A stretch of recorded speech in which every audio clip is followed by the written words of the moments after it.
La musique d'Eric Zann, d'après Howard Phillips Lovecraft.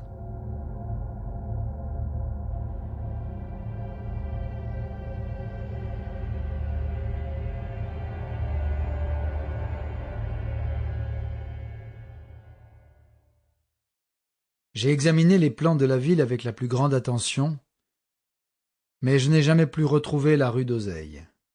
Ces cartes n'étaient pas seulement des cartes récentes, car je sais bien que les noms peuvent changer avec le temps. Je me suis plongé profondément, bien au contraire, dans toutes les archives de ce lieu. Et j'ai personnellement exploré chaque recoin, quel qu'en soit le nom, qui aurait pu être la rue que je connaissais comme la rue d'Oseille.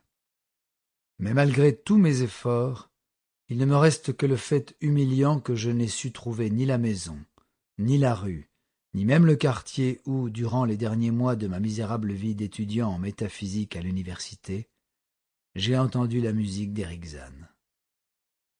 Que ma mémoire soit défaillante, je n'en ai pas le moindre doute, car ma santé, autant physique que mentale, se dégrada pendant tout le temps que je résidais dans la rue d'Oseille. Pour ce dont je me rappelle, je n'y fis jamais venir aucune de mes rares connaissances.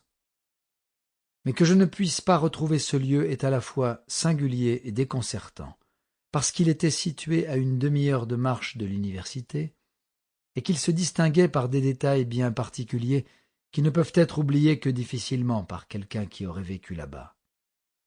Ceci dit, je n'ai jamais rencontré personne qui ait seulement vu la rue d'Oseille.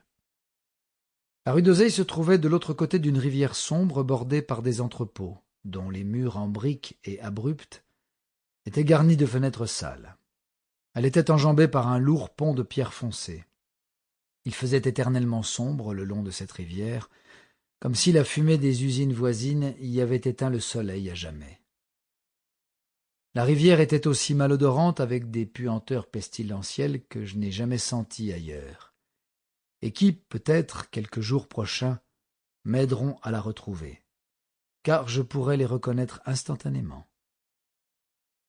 Par-delà le pont, on trouvait d'étroites ruelles pavées sillonnées de rails de chemin de fer, et juste après une montée d'abord douce mais incroyablement raide dès que l'on rejoignait la rue d'Oseille.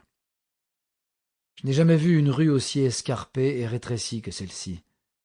C'était presque une falaise, fermée à tous les véhicules, constituée à plusieurs endroits de volets de marche, et se terminant au sommet par un mur vertigineusement haut et couvert de lierre. Sample complete. Ready to continue?